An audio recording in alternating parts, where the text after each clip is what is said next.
Hello दोस्तों, स्वागत है किताबी कास्ट पर, जहां हम आपके लिए हर दिन एक नई और प्रेरणादायक ऑडियो बुक लेकर आते हैं। तो सब्सक्राइब कीजिए और सुनिए आज का ये खास ऑडियो बुक। क्या आपने कभी सोचा है कि आप कौन हैं? क्या आप बस ये शरीर हैं, ये नाम है, या ये पहचान है जो समाज ने आपको दी है? या फिर आप इससे कहीं ज्यादा, कहीं गहरे और विशाल हैं? क्या कभी आपने महसूस किया है कि इस आपाधापी वाले जीवन के पीछे सफलता और असफलता के शोर के परे एक परम सत्य मौजूद हो सकता है? एक ऐसा सत्य जो हमें तमाम बंधनों से मुक्त कर सकता है। आज हम एक ऐसे ही महापुरुष की जीवन यात्रा पर निकलने वाले हैं, जिन्होंने मात्र 32 साल की उम्र में पूरे भारत की वैचारिक और आध्यात्मिक दिशा को हमेशा के लिए बदल दिया। एक ऐसा बालक जो शंकर का अवतार माना गया, एक ऐसा युवा सन्यासी जिसने अपने ज्ञान के तेज से महान विद्वानों को निरुत्तर कर दिया, और एक ऐसा दार्शनिक जिसने हमें सिखाया कि हम सब उस एक ही परम चेतना का हिस्सा हैं। जी हाँ, हम बात कर रहे हैं आदि शंकराचार्य की। ये ऑडियो बुक उनकी जीवनी, उनके महान कार्यों और उनके अद्वैत वेदांत के गहरे दर्शन पर आधारित है। मैं आपको पहले ही बता दूं कि ये ऑडियो बुक काफी लंबी होने वाली है, क्योंकि आदि शंकर का जीवन और दर्शन एक छोटे से वीडियो में समा नहीं सकता। इसलिए मेरा आपसे अनुरोध है कि इस वीडियो को पहले कहीं शेयर कर लें या सेव कर लें, ताकि आप इसे अपनी सुविधा के अनुसार बीच बीच में विराम लेकर आराम से सुन सकें। तो चलिए, अपने मन को शांत कीजिए और मेरे साथ चलिए भारत के उस स्वर्ण युग की यात्रा पर, जहां से एक दिव्य ज्वाला का उदय हुआ था। अध्याय नंबर 1, एक दिव्य बालक का जन्म और भविष्यवाणी। आज से लगभग 1200 साल पहले की कल्पना कीजिए। भारत की भूमि उस समय वैचारिक रूप से एक चौराहे पर उपस्थित थी। बौद्ध धर्म और जैन धर्म का प्रभाव था, तो वहीं सनातन परंपरा के भीतर भी कई अलग अलग मत और पंथ बन चुके थे। कुछ लोग सिर्फ कर्मकांड को ही धर्म मान बैठे थे, तो कुछ ज्ञान को पूरी तरह नकार कर केवल भक्ति में लीन थे। कोई ईश्वर को साकार मानता था, तो कोई निराकार। ऐसा लग रहा था मानो सत्य के कई अंश हो गए हों, और हर कोई अपने अंश को ही पूरा सत्य मानकर दूसरे से संघर्ष कर रहा हो। समाज में एक तरह की आध्यात्मिक और दार्शनिक उलझन फैली हुई थी। इसी उथल-पुथल के बीच दक्षिण भारत के केरल राज्य में पूर्णा नदी के किनारे बसे एक शांत और सुंदर गांव काल्डी में एक ब्राह्मण दंपत्ति रहते थे, शिवगुरु और आर्यांबा। वे ज्ञानी थे, धर्मपरायण थे, लेकिन उनके जीवन में एक बहुत कमी थी। उनके कोई संतान नहीं थी। संतान की कामना लिए वे दोनों पास के ही एक प्राचीन शिव मंदिर, जो आज वडकुनाथन मंदिर के नाम से प्रसिद्ध है, में गहन तपस्या करने लगे। उन्होंने दिन रात भगवान शिव की आराधना की, उपवास रखे और प्रार्थना की। उनकी भक्ति और तपस्या से प्रसन्न होकर एक रात भगवान शिव ने शिवगुरु को स्वप्न में दर्शन दिए। भगवान शिव ने शिवगुरु से कहा, मैं तुम्हारी भक्ति से प्रसन्न हूं। मैं तुम्हें एक विकल्प देता हूं। तुम बताओ, तुम्हें कैसा पुत्र चाहिए? एक ऐसा पुत्र जो सर्वज्ञ हो, जिसकी ख्याति पूरी दुनिया में फैले, जो एक महान आचार्य बने लेकिन उसकी आयु बहुत कम हो, या फिर एक ऐसा पुत्र जो साधारण हो लेकिन दीर्घायु हो और तुम्हें सांसारिक सुख दे? शिवगुरु एक पल के लिए भी नहीं हिचकिचाए। एक सच्चे ज्ञानी और धर्मपरायण पिता के रूप में उन्होंने सांसारिक सुख के ऊपर ज्ञान और धर्म की स्थापना को चुना। उन्होंने भगवान शिव से कहा, हे प्रभु, मुझे एक ऐसा ही पुत्र दीजिए जो सर्वज्ञ हो, यशस्वी हो और जिसका जीवन धर्म की स्थापना के लिए समर्पित हो, भले ही उसकी आयु कम क्यों ना हो। भगवान शिव ने मुस्कुराते हुए उन्हें तथास्तु कहा और ये भी संकेत दिया कि वे स्वयं उनके पुत्र के रूप में जन्म लेंगे। ये कोई साधारण भविष्यवाणी नहीं थी, ये एक युग के परिवर्तन का संकेत था। कुछ समय बाद वैशाख मास के शुक्ल पक्ष की पंचमी तिथि को आर्यांबा ने एक पुत्र को जन्म दिया। उस बालक के चेहरे पर एक अद्भुत तेज था। उसकी आंखें किसी गहरे रहस्य को समेटे हुए थीं। माता पिता ने भगवान शिव के आशीर्वाद से प्राप्त इस पुत्र का नाम शंकर रखा। शंकर यानी कल्याण करने वाला, और ये बालक सचमुच पूरे विश्व का कल्याण करने के लिए ही जन्मा था। शंकर बचपन से ही एक असाधारण बालक थे। उनकी बुद्धि इतनी तीव्र थी कि जिस उम्र में बच्चे ठीक से बोलना सीखते हैं, उस उम्र में वे संस्कृत के श्लोकों को सुनकर ही याद कर लेते थे। 1 साल की उम्र तक आते आते वे अपनी मातृभाषा मलयालम और संस्कृत समझने और बोलने लगे थे। 3 साल की उम्र में जब दूसरे बच्चे खेलने में व्यस्त रहते, शंकर अपने पिता के साथ बैठकर पुराणों और काव्यों की कथाएं सुनते और उन पर ऐसे प्रश्न पूछते कि महान विद्वान भी चकित रह जाते। उनकी सीखने की क्षमता अलौकिक थी, मानो ज्ञान स्वयं उनके भीतर से प्रकट हो रहा हो। 5 वर्ष की आयु में उनका यज्ञोपवीत संस्कार हुआ और उन्हें शिक्षा के लिए गुरुकुल भेज दिया गया। गुरुकुल में भी शंकर ने अपनी प्रतिभा से सबको हैरान कर दिया। मात्र 2 वर्षों के भीतर यानी 7 साल की उम्र तक उन्होंने चारों वेद, वेदांग, उपनिषद, पुराण और सभी प्रमुख शास्त्रों का अध्ययन पूरा कर लिया। ये एक चमत्कार जैसा था। उनके गुरुओं को ये समझने में देर नहीं लगी कि ये कोई साधारण शिष्य नहीं, बल्कि कोई दिव्य आत्मा है जो ज्ञान का प्रसार करने के लिए ही अवतरित हुई है। शंकर की प्रसिद्धि उनके गांव और आसपास के क्षेत्रों में फैलने लगी। लोग दूर दूर से इस विलक्षण बालक को देखने आते थे। लेकिन इस असाधारण ज्ञान और प्रसिद्धि के बावजूद शंकर के मन में एक गहरी शांति और वैराग्य का भाव था। वे अक्सर एकांत में बैठकर सृष्टि के रहस्यों पर, जीवन और मृत्यु के चक्र पर और आत्मा परमात्मा के संबंध पर विचार करते थे। उनके बाल मन में वो प्रश्न उठ रहे थे जिनका उत्तर महान ऋषि मुनि सदियों से खोज रहे थे। लेकिन दुर्भाग्यवश जब शंकर मात्र 7 वर्ष के थे, उनके पिता शिवगुरु का देहांत हो गया। ये उनके परिवार के लिए एक विशाल आघात था। अब घर की सारी जिम्मेदारी उनकी मां आर्यांबा पर आ गई थी। लेकिन इस दुख के क्षण में भी बालक शंकर ने जिस तरह से अपनी मां को संभाला, वो उनकी परिपक्वता को दर्शाता था। वे अपनी मां की सेवा करते, घर के कामों में सहायता करते और साथ ही अपना स्वाध्याय और चिंतन भी जारी रखते थे। उनके जीवन में एक बहुत प्रसिद्ध घटना है जो उनकी करुणा और दिव्यता को दर्शाती है। एक दिन वे भिक्षा मांगने के लिए एक निर्धन महिला के घर पहुंचे। उस महिला के घर में अन्न का एक दाना भी नहीं था। वो बहुत दुखी हुई कि एक ब्रह्मचारी उसके दरवाजे से खाली हाथ लौट जाएगा। बहुत खोजने पर उसे एक सूखा आंवला मिला जो उसने बहुत संकोच से शंकर की झोली में डाल दिया। उस महिला की निस्वार्थता और दरिद्रता देखकर बालक शंकर का हृदय करुणा से भर गया। उन्होंने वहीं उपस्थित होकर धन की देवी मां लक्ष्मी की स्तुति में एक स्तोत्र की रचना कर दी, जिसे आज हम कनकधारा स्तोत्र के नाम से जानते हैं। कहते हैं कि उनकी स्तुति से प्रसन्न होकर मां लक्ष्मी ने उस निर्धन महिला के घर पर सोने के आंवलों की वर्षा कर दी थी। ये घटना दिखाती है कि शंकर के लिए ज्ञान केवल बौद्धिक व्यायाम नहीं था, बल्कि वो करुणा और सेवा का माध्यम भी था। ज्ञान और प्रसिद्धि के शिखर पर होने के बावजूद शंकर का मन सांसारिक जीवन में नहीं लग रहा था। उनके भीतर एक ज्वाला धधक रही थी, एक ऐसी प्यास थी जिसे केवल सांसारिक ज्ञान नहीं बुझा सकता था। वे उस परम सत्य को अनुभव करना चाहते थे जिसके बारे में उन्होंने शास्त्रों में अध्ययन किया था। वे जानते थे कि इस मार्ग पर चलने के लिए उन्हें घर परिवार का त्याग करके संन्यास लेना होगा। लेकिन एक मां के लिए अपने इकलौते पुत्र को, विशेषकर पिता की मृत्यु के बाद, सन्यासी बनने की आज्ञा देना कितना कठिन होगा, ये आप सोच सकते हैं। शंकर अपनी मां से बहुत प्रेम करते थे और उन्हें दुखी नहीं करना चाहते थे। वे सही समय की प्रतीक्षा कर रहे थे, लेकिन उनके भीतर का वैराग्य हर दिन और तीव्र होता जा रहा था। उन्हें लगने लगा था कि उनका जन्म किसी महान उद्देश्य के लिए हुआ है और अब समय आ गया है उस उद्देश्य की ओर कदम आगे बढ़ाने का। लेकिन वे अपनी मां को कैसे मनाएंगे? क्या उनकी मां उन्हें संन्यास लेने की आज्ञा देगी, या फिर भाग्य कोई ऐसा खेल रचेगा जो शंकर के लिए संन्यास के द्वार खोल देगा? एक ऐसी अविश्वसनीय घटना घटने वाली थी जिसने न केवल शंकर के जीवन की दिशा बदली, बल्कि उनकी मां को भी विवश कर दिया, उन्हें उनके चुने हुए मार्ग पर जाने देने के लिए। आखिर क्या थी वो घटना, ये हम जानेंगे अगले अध्याय में। अध्याय नंबर 2, ज्ञान की प्यास और मगरमच्छ की कहानी। बालक शंकर अब 8 वर्ष के हो चुके थे। उनका ज्ञान सूर्य की तरह चमक रहा था, लेकिन उनका मन एक गहरे समुद्र की तरह शांत और बेचैन था। वे जानते थे कि उनका असली रास्ता संन्यास का है, आत्म साक्षात्कार का है। लेकिन अपनी मां आर्यांबा का प्रेम और उनकी असहाय स्थिति शंकर के पैरों में बंधनों की तरह थी। वे हर दिन अपनी मां से संन्यास की आज्ञा मांगते और हर दिन आर्यांबा रोते हुए मना कर देती। वे कहती, बेटा, तुम ही मेरे जीवन का एकमात्र सहारा हो। तुम्हारे पिता हमें त्याग कर चले गए। अब अगर तुम भी चले जाओगे तो मेरा क्या होगा? मेरे बुढ़ापे का सहारा कौन बनेगा? मेरा अंतिम संस्कार कौन करेगा? एक पुत्र के रूप में शंकर अपनी मां के इस दुख को समझते थे। वे धर्म संकट में थे। एक तरफ मां के प्रति पुत्र का कर्तव्य था और दूसरी तरफ संपूर्ण मानवता के कल्याण के लिए अपने जीवन के परम उद्देश्य को पूरा करने का संकल्प। ये द्वंद्व उनके कोमल मन को हर दिन मथता रहता था। वे ईश्वर से प्रार्थना करते कि कोई ऐसा मार्ग निकले जिससे वो अपनी मां को भी संतुष्ट कर सकें और अपने संन्यास के मार्ग पर भी आगे बढ़ सकें। और फिर एक दिन वो अविश्वसनीय घटना घटी जिसने सब कुछ बदल दिया।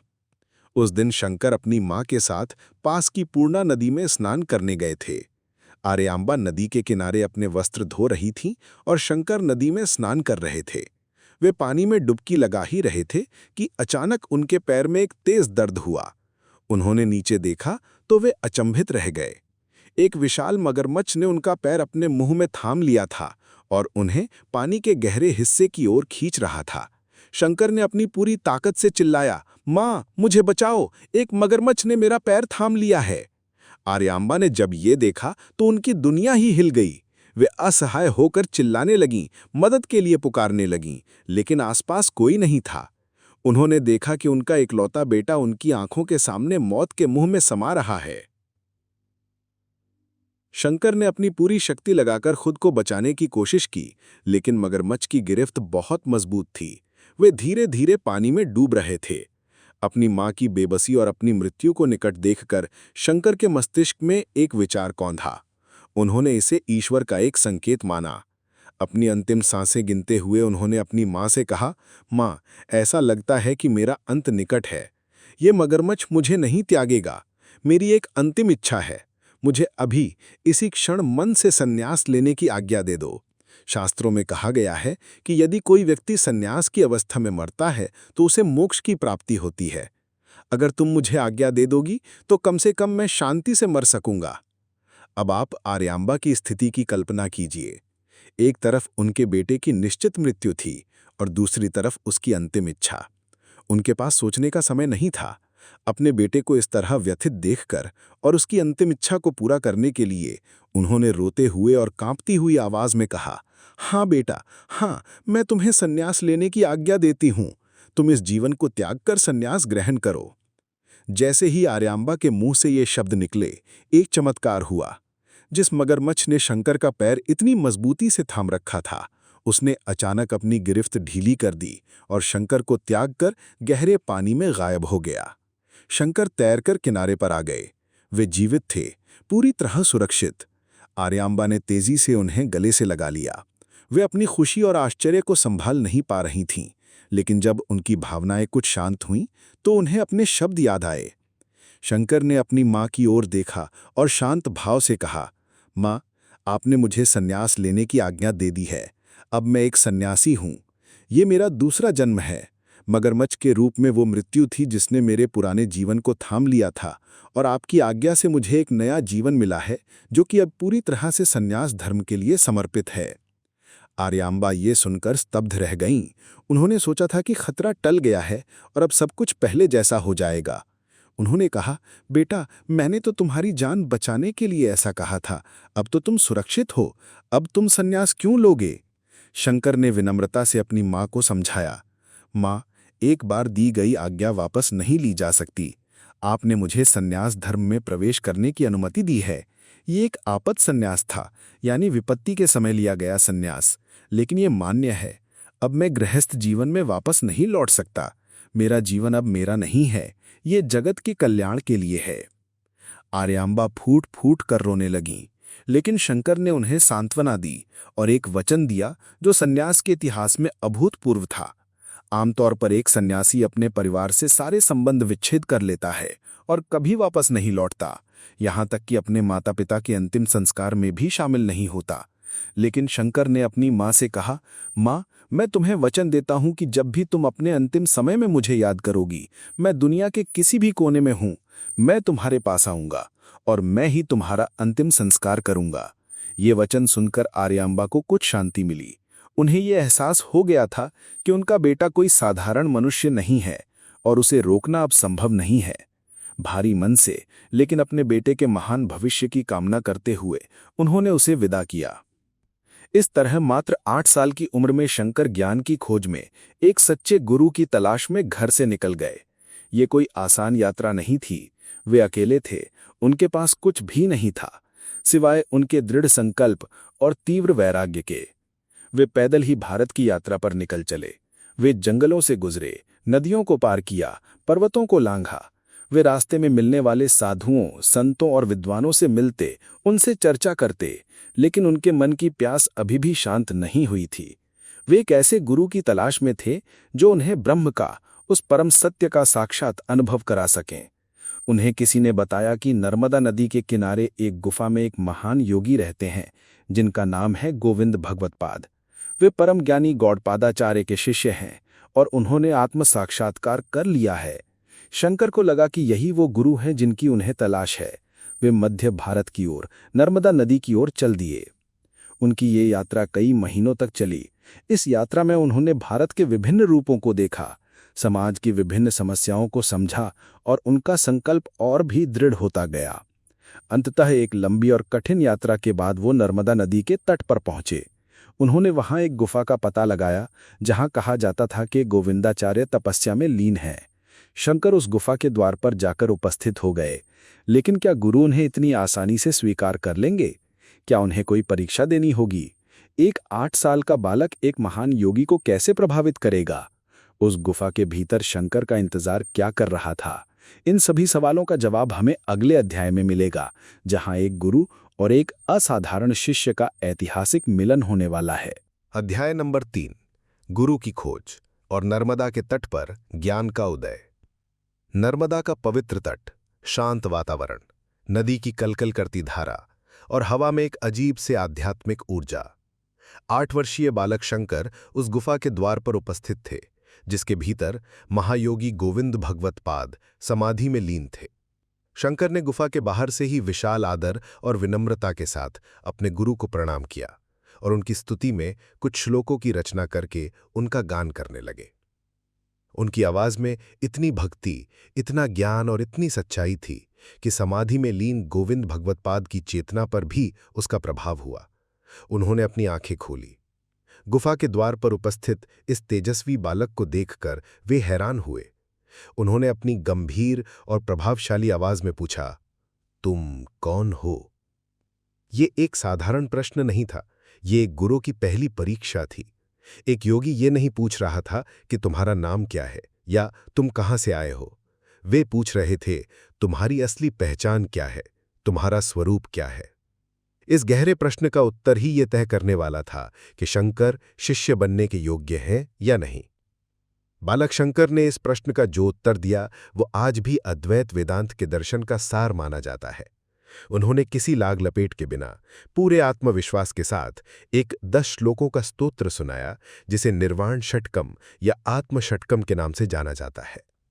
उन्होंने कहा, मनोबुद्धि अहंकार चित्तान्नाहम न च श्रोत्र जिह्वे न च घ्राण नेत्रे न च व्योम भूमेण तेजो न वायुः चिदानंद रूपाः शिवोहम शिवोहम।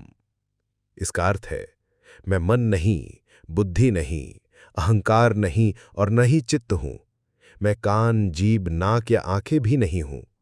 मैं न आकाश हूं, न पृथ्वी, न तेज, न वायु।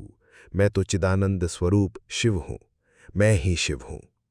उन्होंने आगे के श्लोकों में बताया कि वे न प्राण हैं, न पंचवायु, न सप्त धातु, न पंचकोश।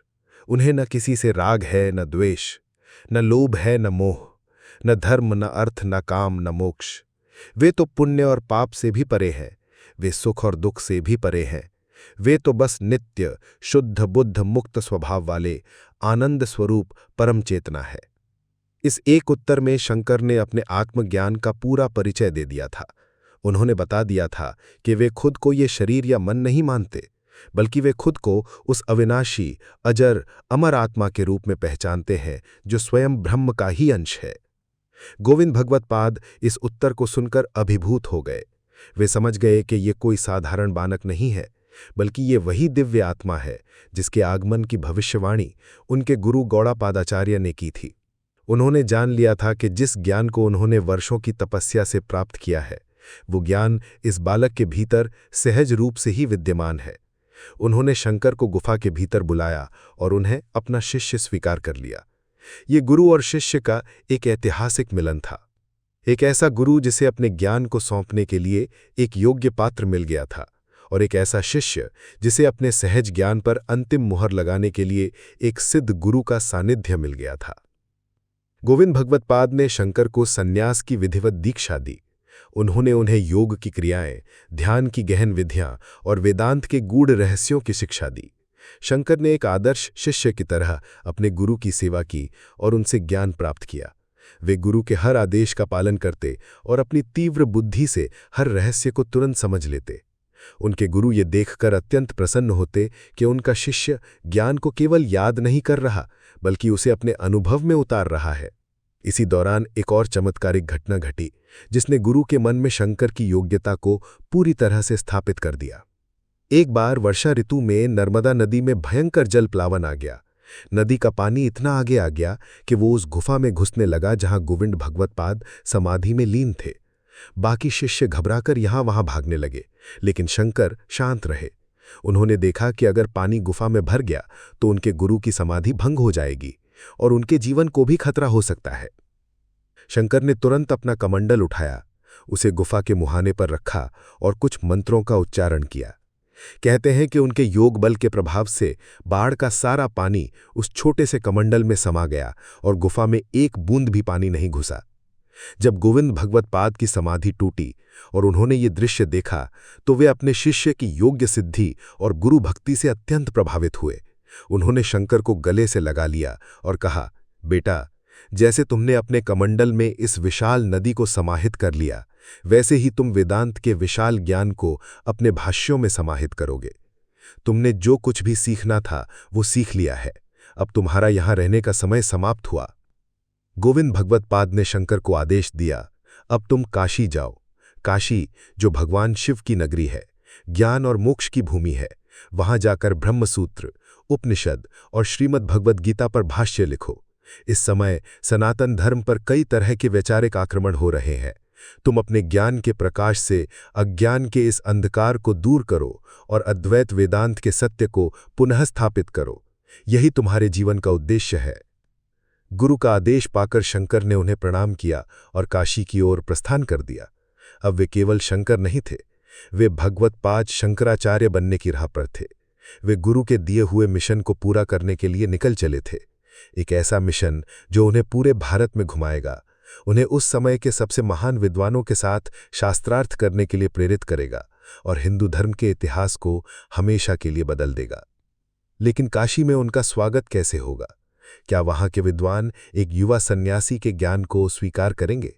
काशी में उनके साथ ऐसी कौन सी रहस्यमयी घटनाएं घटेंगी जो उनके अद्वैत के सिद्धांत को और भी सुदृढ़ कर देंगी? इन सब रहस्यों से पर्दा उठेगा अगले अध्याय में, जब हम शंकर की काशी यात्रा और उनके दर्शन के मूल तत्व को समझेंगे। अध्याय नंबर 4, अद्वैत वेदांत का रहस्य। अहम ब्रह्मास्मि। गुरु गोविंद भगवत्पाद से आज्ञा और आशीर्वाद लेकर युवा सन्यासी शंकर अब ज्ञान की नगरी काशी पहुंच चुके थे। काशी, जिसे वाराणसी या बनारस के नाम से भी जाना जाता है, सदियों से भारत की आध्यात्मिक और सांस्कृतिक राजधानी रही है।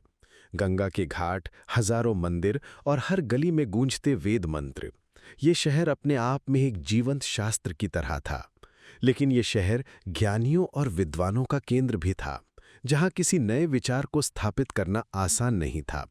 शंकर ने मणिकर्णिका घाट के पास एक शांत स्थान पर अपना निवास बनाया।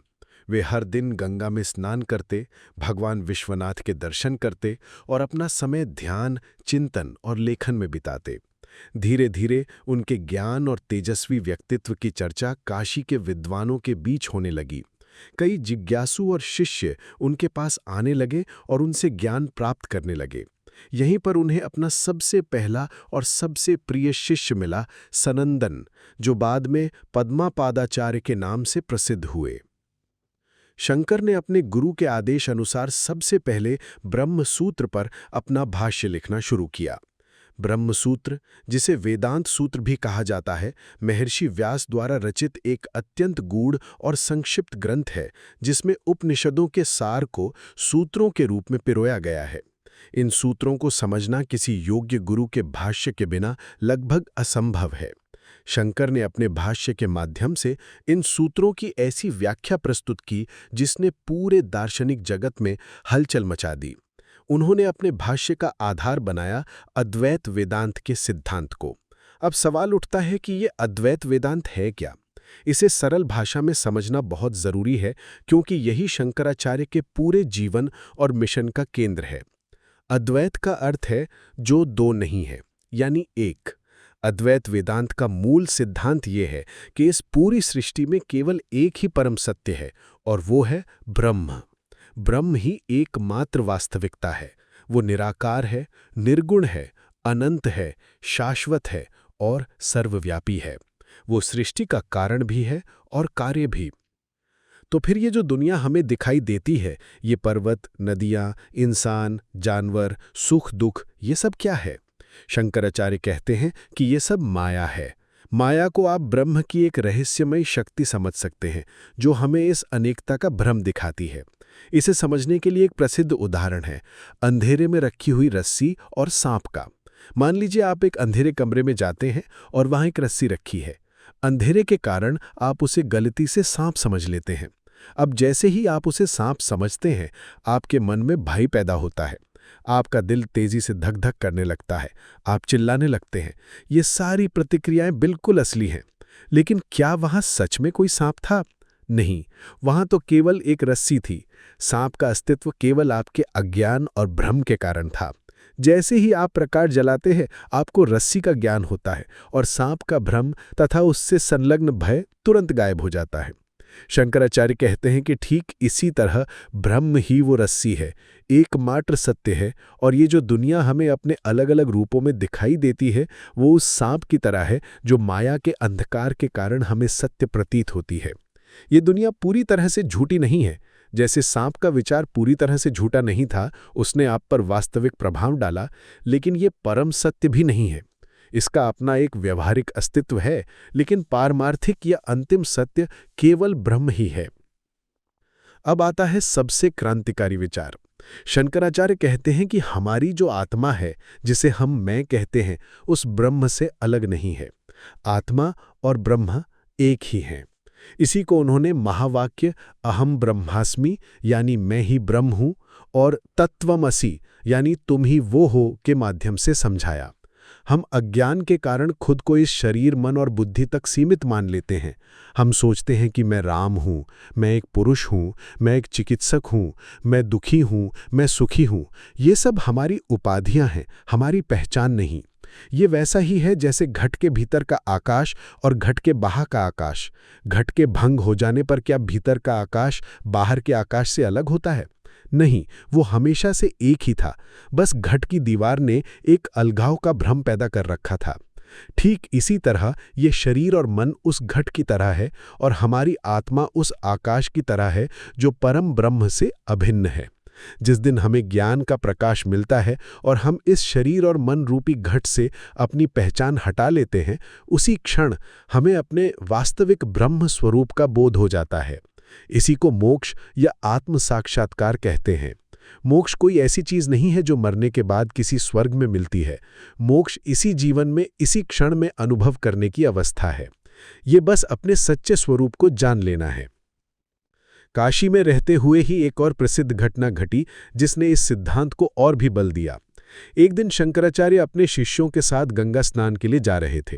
रास्ते में उन्होंने देखा कि एक चांडाल, उस समय के सामाजिक वर्गीकरण के अनुसार सबसे नीचा माने जाने वाला व्यक्ति, अपने 4 कुत्तों के साथ उनके मार्ग में उपस्थित था। शंकराचार्य के एक शिष्य ने उसे हटने के लिए कहा, अरे दूर हटो, आचार्य श्री आ रहे हैं। उस चांडाल ने विनम्रता से शंकराचार्य से एक प्रश्न पूछा, हे श्रेष्ठ मुनि, आप किसे हटने के लिए कह रहे हैं? इस शरीर को जो 5 तत्वों से बना है और जैसा मेरा है वैसा ही आपका भी है, या उस आत्मा को जो मेरे भीतर भी वही है और आपके भीतर भी वही है? क्या सूर्य का प्रतिबिंब गंगा के जल में दिखे या मदिरा के पात्र में, क्या उससे सूर्य में कोई भेद आ जाता है? आप तो अद्वैत का उपदेश देते हैं, फिर आप में ये द्वैत, ये भेदभाव का भाव कहाँ से आया? ये प्रश्न सुनकर शंकराचार्य स्तब्ध रह गए। उन्हें तुरंत अपनी भूल का एहसास हुआ। वो समझ गए कि ये कोई साधारण चंडाल नहीं, बल्कि स्वयं भगवान शिव उनकी परीक्षा लेने आए हैं। उन्होंने उस चांडाल के चरणों में प्रणाम किया और 5 श्लोकों की एक स्तुति की, जिसे मनीषा पंचकम कहते हैं। इसका सार ये है कि जिस किसी को भी ये दृढ़ ज्ञान हो गया है कि वो आत्मा है, ब्रह्म है, चाहे वो चांडाल हो या ब्राह्मण, वही मेरा गुरु है।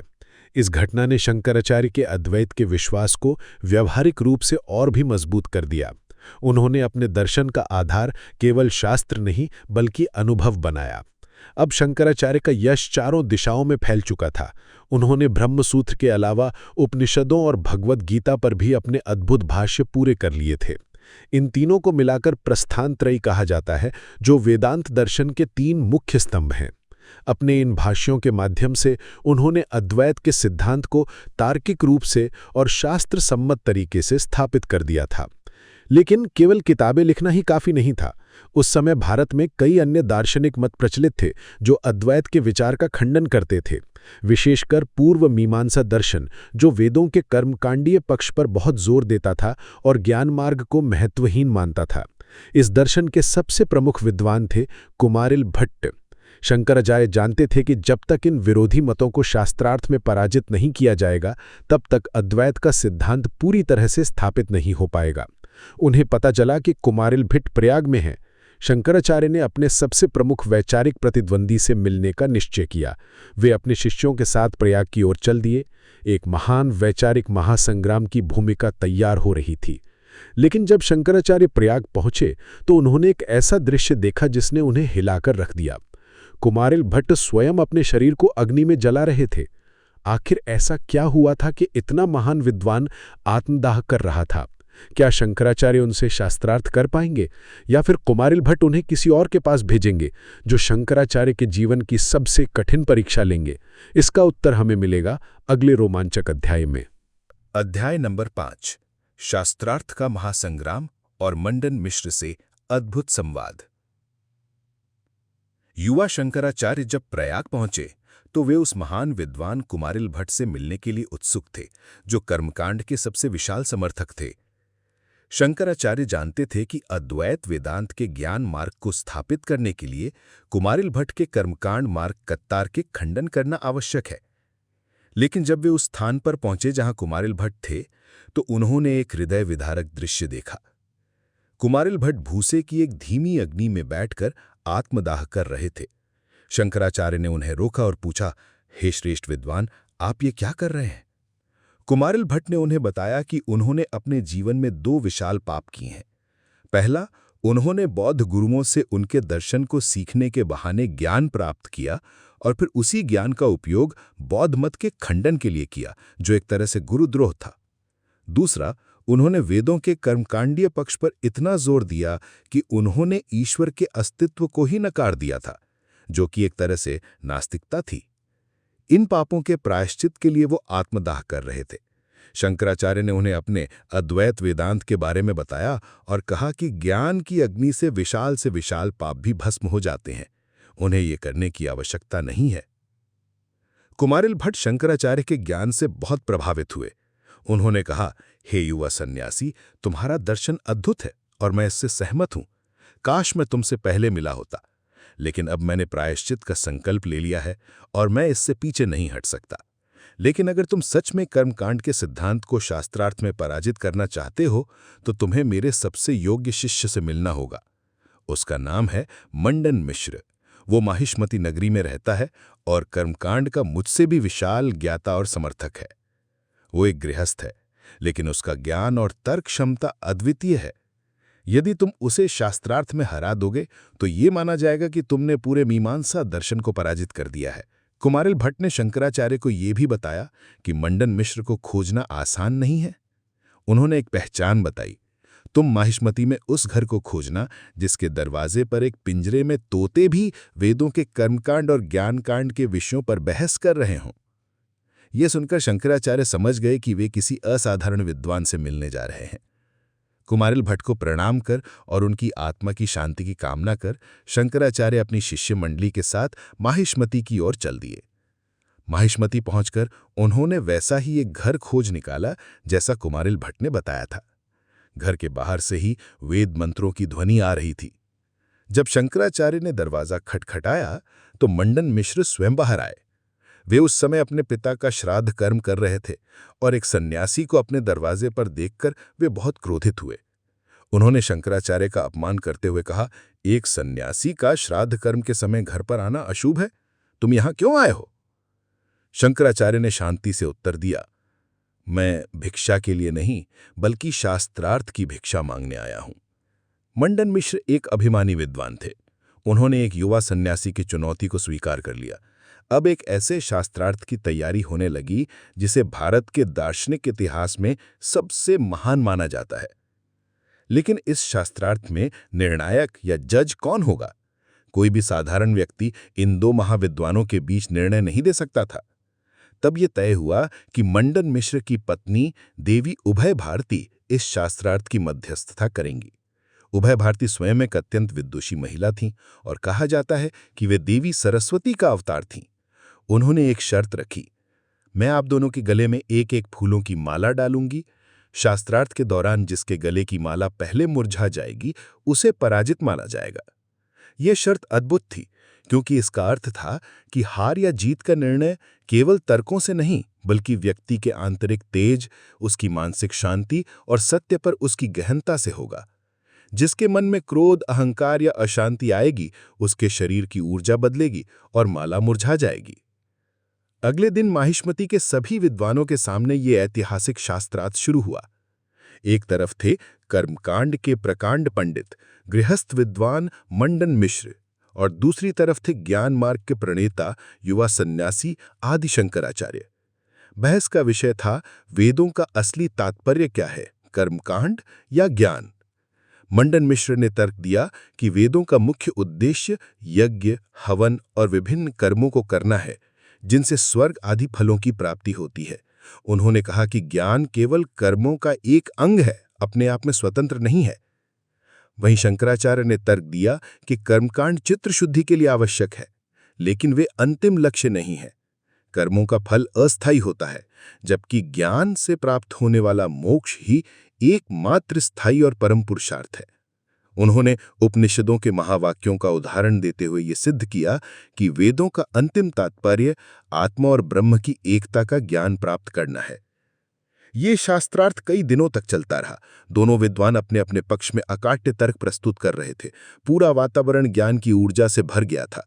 कभी मंडन मिश्र का पक्ष सबल लगता तो कभी शंकराचार्य का। कई दिनों के गहन वाद विवाद के बाद धीरे धीरे मंडन मिश्र के तर्क कमजोर होने लगे।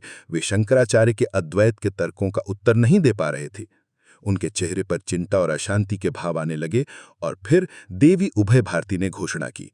उन्होंने देखा कि मंडन मिश्र के गले में रखी फूलों की माला मुरझा गई है, जबकि शंकराचार्य की माला अभी भी ताजी और खिली हुई है। उन्होंने अपने पति मंडन मिश्र को पराजित घोषित कर दिया।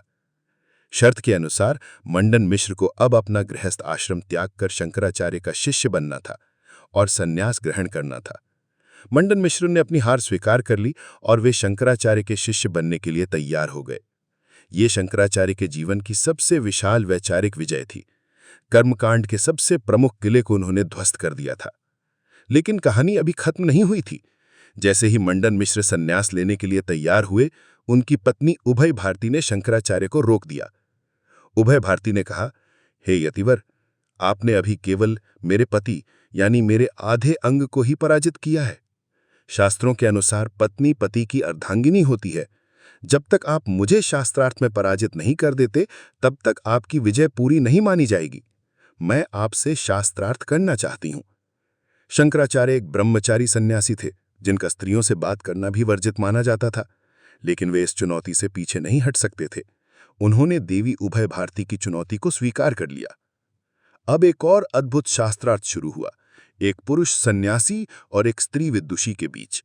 उभय भारती ने वेदांत, न्याय, मीमांसा सभी विषयों पर शंकराचार्य से प्रश्न पूछे और शंकराचार्य ने सहजता से उन सभी का उत्तर दिया। कई दिनों तक शास्त्रार्थ चलने के बाद जब उभय भारती ने देखा कि वो शंकराचार्य को ज्ञान और तर्क में नहीं हरा सकती, तो उन्होंने एक ऐसा प्रश्न पूछ लिया जिसकी शंकराचार्य ने कल्पना भी नहीं की थी। उन्होंने शंकराचार्य से कामशास्त्र पर प्रश्न पूछ लिया, गृहस्थ जीवन, प्रेम और शारीरिक संबंधों की कला के बारे में। अब शंकराचार्य धर्म संकट में आ गए। वे एक ब्रह्मचारी सन्यासी थे, उन्हें इस विषय का कोई ज्ञान और अनुभव नहीं था। वे निरुत्तर हो गए। क्या एक प्रश्न उनकी पूरी विजय पर पानी फेर देगा? क्या वे हार मान लेंगे, या फिर वे इस चुनौती का सामना करने के लिए कोई ऐसा अलौकिक उपाय करेंगे जिसके बारे में कोई सोच भी नहीं सकता? इस रोमांचक घुमाव का रहस्य खुलेगा अगले अध्याय में। अध्याय नंबर 6, शब्दों से ज्ञान का निर्माण। शंकर भाष्य। देवी उभय भारती के अप्रत्याशित प्रश्न ने शंकराचार्य को एक विचित्र स्थिति में डाल दिया था। कामशास्त्र का ज्ञान एक ब्रह्मचारी सन्यासी के लिए वर्जित था। यदि वे कहते कि उन्हें इसका ज्ञान नहीं है, तो वे शास्त्रार्थ हार जाते और उनकी अब तक की सारी मेहनत व्यर्थ हो जाती। मंडन मिश्र को शिष्य बनाने का उनका उद्देश्य अधूरा रह जाता, और यदि वे इस विषय पर कुछ बोलने का प्रयास करते तो यह उनके संन्यास धर्म के विरुद्ध होता। सभा में सन्नाटा छा गया। सब लोग उत्सुकता से देख रहे थे कि अब शंकराचार्य क्या करेंगे। शंकराचार्य ने एक पल के लिए अपनी आंखें बंद की और फिर एक निर्णय लिया। उन्होंने देवी उभय भारती से कहा, हे देवी, यह विषय मेरे अनुभव क्षेत्र से बाहर है। मुझे इस विषय का ज्ञान प्राप्त करने के लिए कुछ समय चाहिए। मैं आपसे 1 महीने का समय मांगता हूँ। उभय भारती और बाकी सभी विद्वान इस उत्तर से हैरान थे। 1 महीने में कोई इस गूढ़ शास्त्र का ज्ञान कैसे प्राप्त कर सकता है? लेकिन उन्होंने शंकराचार्य को 1 महीने का समय दे दिया। अब शंकराचार्य ने जो किया वह उनके योगी होने का सबसे विशाल प्रमाण है। उन्होंने अपने शिष्यों को एक सुरक्षित स्थान पर अपने शरीर की रक्षा करने का आदेश दिया और स्वयं योग सिद्धि के द्वारा अपने सूक्ष्म शरीर को अपने स्थूल शरीर से अलग कर लिया। इसे परकाया प्रवेश की सिद्धि कहते हैं। इसी समय पास के एक राज्य के राजा अमरूक की आकस्मिक मृत्यु हो गई थी। उनकी रानियां और मंत्रीगण बहुत विलाप कर रहे थे। शंकराचार्य ने अपने सूक्ष्म शरीर से राजा अमरूक के मृत शरीर में प्रवेश कर लिया। मरा हुआ राजा अचानक जीवित हो उठा। सब लोग इसे एक चमत्कार मानकर आनंदित हो गए। अब शंकराचार्य राजा अमरूक के शरीर में रहकर राजमहल में उनकी रानियों के साथ जीवन बिताने लगे। इस दौरान उन्होंने एक राजा के रूप में राजकाज भी संभाला और साथ ही गृहस्थ जीवन और कामशास्त्र के सभी व्यावहारिक और सैद्धांतिक पहलुओं का अनुभव और ज्ञान प्राप्त किया। उन्होंने इस विषय पर कुछ ग्रंथ भी लिखे। लेकिन रानियों और मंत्रियों को धीरे धीरे राजा के व्यवहार में कुछ बदलाव महसूस होने लगा। उन्हें लगा कि राजा की बुद्धि और ज्ञान किसी ऋषि की तरह हो गया है। उन्हें शक हुआ कि कहीं किसी योगी ने राजा के शरीर में प्रवेश तो नहीं कर लिया है। उन्होंने अपने सैनिकों को आदेश दिया कि राज्य में जहां कहीं भी कोई लावारिस शरीर मिले उसे तुरंत जला दिया जाए, ताकि योगी वापस अपने शरीर में न लौट सके। उधर शंकराचार्य के शिष्य अपने गुरु के शरीर की रक्षा कर रहे थे। जब 1 महीना पूरा होने वाला था तो उन्हें चिंता होने लगी। तभी उन्हें खबर मिली कि राजा के सैनिक लावारिस शरीरों को खोजकर जला रहे हैं। वे तुरंत राजा अमरूक के महल में पहुंचे और राजा के रूप में शंकराचार्य को गुप्त रूप से यह सूचना दी। शंकराचार्य को अपनी जिम्मेदारी का एहसास हुआ। उन्होंने तुरंत राजा अमरूक के शरीर को त्याग दिया और वापस अपनी गुफा में लौटकर अपने शरीर में प्रवेश कर लिया। ठीक उस क्षण जब सैनिक उसे जलाने ही वाले थे। अब शंकराचार्य वापस अपने सन्यासी रूप में थे, लेकिन उनके पास अब उस प्रश्न का उत्तर था। वे वापस माहिष्मती में शास्त्रार्थ सभा में पहुंचे। उन्होंने देवी उभय भारती के कामशास्त्र से संलग्न हर प्रश्न का इतनी गहनता और विस्तार से उत्तर दिया कि सब लोग चकित रह गए। देवी उभय भारती समझ गईं कि यह किसी साधारण मनुष्य का कार्य नहीं है। उन्होंने अपनी हार स्वीकार कर ली। वे जानती थीं कि वे सरस्वती का अवतार है और उनका पृथ्वी पर कार्य अब समाप्त हो गया है। उन्होंने शंकराचार्य को प्रणाम किया और अपने दिव्य धाम को लौट गईं। अब मंडन मिश्र के सन्यास में कोई बाधा नहीं थी। उन्होंने सन्यास ग्रहण किया और शंकराचार्य के शिष्य बन गए। शंकराचार्य ने उन्हें एक नया नाम दिया, सुरेश्वराचार्य। सुरेश्वराचार्य बाद में शंकराचार्य के सबसे प्रमुख शिष्यों में से एक बने और उन्होंने वेदांत पर कई महत्वपूर्ण ग्रंथों की रचना की। यह महान विजय प्राप्त करने के बाद शंकराचार्य का मुख्य ध्यान उस कार्य पर केंद्रित हो गया जो उनके गुरु ने उन्हें सौंपा था, सनातन धर्म के मूल ग्रंथों पर भाष्य लिखना। भाष्य का अर्थ है टीका या व्याख्या। ये केवल अनुवाद नहीं होता, बल्कि मूल ग्रंथ के गूढ़ अर्थों को खोलना, उसके विभिन्न पहलुओं की व्याख्या करना और विरोधी तर्कों का खंडन करते हुए अपने सिद्धांत को स्थापित करना होता है। शंकराचार्य का सबसे महत्वपूर्ण कार्य उनके प्रस्थानत्रयी भाष्य है।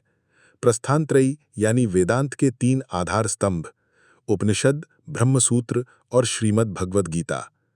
शंकराचार्य ने प्रमुख उपनिषदों जैसे ईश, केन, कठ, प्रश्न, तैत्तिरीय, ऐतरेय, छांदोग्य और बृहदारण्यक पर भाष्य लिखे। उन्होंने उपनिषदों में छिपे अद्वैत के संदेश को उजागर किया। उन्होंने दिखाया कि कैसे अलग अलग उपनिषद एक ही सत्य की ओर इशारा कर रहे हैं कि ब्रह्म ही एकमात्र सत्य है और आत्मा ब्रह्म से भिन्न नहीं है। उनका एक विशेष उपनिषद पर लिखा हुआ भाष्य और उस पर उनके गुरु गौड़पादाचार्य की कारिका पर लिखा हुआ भाष्य अद्वैत दर्शन को समझने के लिए अत्यंत महत्वपूर्ण माना जाता है। इसके बाद उन्होंने ब्रह्मसूत्र पर अपना प्रसिद्ध शारीरिक मीमांसा भाष्य लिखा। ब्रह्मसूत्र के संक्षिप्त और जटिल सूत्रों की उन्होंने इतनी स्पष्ट, तार्किक और गहन व्याख्या की कि यह भाष्य वेदांत दर्शन का सबसे प्रामाणिक ग्रंथ बन गया। इस भाष्य में उन्होंने न केवल अपने अद्वैत मत को स्थापित किया, बल्कि उस समय के अन्य सभी प्रमुख दार्शनिक मतों जैसे सांख्य, योग, न्याय, वैशेषिक, बौद्ध, जैन और मीमांसा का एक-एक करके तार्किक रूप से खंडन किया। यह भाष्य उनकी दार्शनिक प्रतिभा का शिखर है। तीसरा, उन्होंने श्रीमद् भगवद गीता पर भाष्य लिखा। गीता, जो महाभारत का एक हिस्सा है, कर्म, ज्ञान और भक्ति के समन्वय की बात करती है। शंकराचार्य ने अपने भाष्य में यह सिद्ध किया कि गीता का भी अंतिम उपदेश ज्ञान मार्ग ही है। उन्होंने बताया कि निष्काम कर्म से चित्त की शुद्धि होती है, भक्ति से मन में एकाग्रता और वैराग्य आता है, लेकिन अंतिम मोक्ष तो आत्मज्ञान से ही संभव है। यह जानकर कि मैं कौन हूं। इन 3 प्रमुख भाष्यों के अलावा शंकराचार्य ने कई अन्य स्वतंत्र प्रकरण ग्रंथों की भी रचना की, जो अद्वैत वेदांत को सरल तरीके से समझाते हैं। इनमें कुछ प्रमुख ग्रंथ हैं, जैसे आत्मबोध, उपदेश सहस्री और तत्वबोध।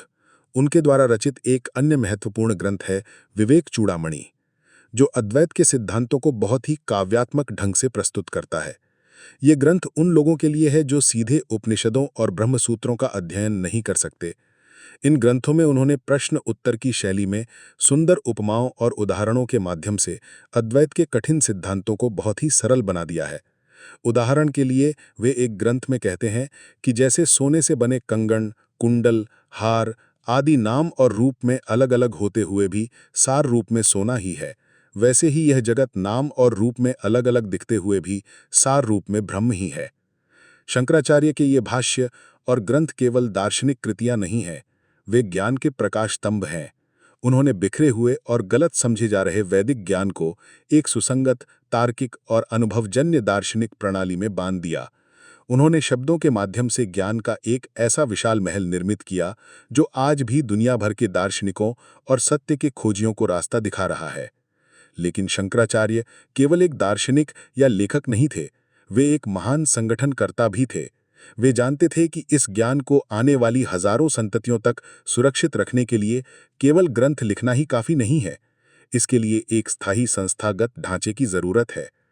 इसी सोच ने उन्हें एक ऐसे कार्य के लिए प्रेरित किया जो उनकी दूरदर्शिता का सबसे विशाल प्रमाण है। उन्होंने भारत के चारों कोनों में ज्ञान के 4 स्तंभ स्थापित करने का निर्णय लिया। यह स्तंभ क्या थे और उन्होंने इन्हें कैसे स्थापित किया, इस संगठनात्मक चमत्कार की कहानी हम जानेंगे अगले अध्याय में। अध्याय नंबर 7, भारत के 4 कोनों में ज्ञान के स्तंभ। मठों की स्थापना।